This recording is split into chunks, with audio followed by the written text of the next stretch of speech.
আজকে আপনি বলছেন জিতে আপনি ঝালমুড়ি খাবেন, আপনাকে ভেলপুরি পাঠাবো, দিল্লিতে পাওয়া যায়। পশ্চিমবঙ্গ বিধানসভা নির্বাচনের প্রথম দফার ভোট গ্রহণ চলাকালেই রাজ্য সফরে এসে কৃষ্ণনগরে জনসভা করেছেন ভারতের প্রধানমন্ত্রী নরেন্দ্র মোদী।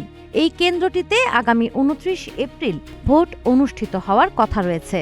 নির্বাচনী প্রচারণার মধ্যেই ঝালমুড়ি নিয়ে সাম্প্রতিক বিতর্ককে কেন্দ্র করে তৃণমূল কংগ্রেসকে কটাক্ষ করেন তিনি।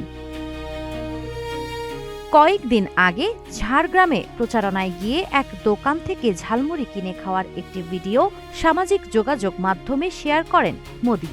ভিডিওটি নিয়ে তৃণমূল নেত্রী মমতা ব্যানার্জি সহ দলের অন্যান্য নেতারা সমালোচনা করে একে নাটক বলে মন্তব্য করেন। জীবন অবাক না করলে কে করবে? 28% মিল্ক ফ্যাটের অবাক করার সাথে ফ্রেশ মিল্ক পাউডার। জীবন অবাক করুক প্রতিদিন। কৃষ্ণনগরের জনসভা থেকে সেই সমালোচনার জবাব দেন মোদী রসিকতার সুরে।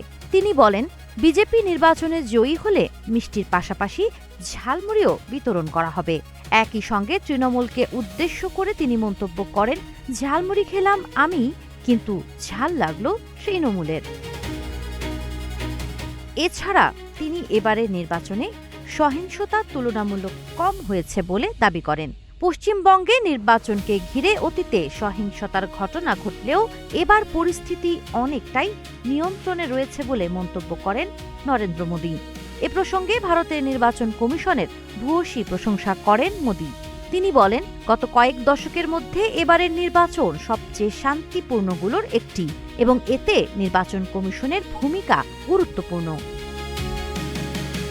মোদী আরও জানান, শুধু নির্বাচন কমিশনই নয়, দায়িত্ব পালনে নিয়োজিত সরকারি কর্মচারীরাও যথাযথভাবে কাজ করছেন। তাদের সম্মিলিত প্রচেষ্টায় পশ্চিমবঙ্গে গণতান্ত্রিক পরিবেশ বজায় রাখা সম্ভব হয়েছে বলে মন্তব্য করেন ভারতের প্রধানমন্ত্রী নরেন্দ্র মোদী। সাবা খান, নাগরিক প্রতিদিন।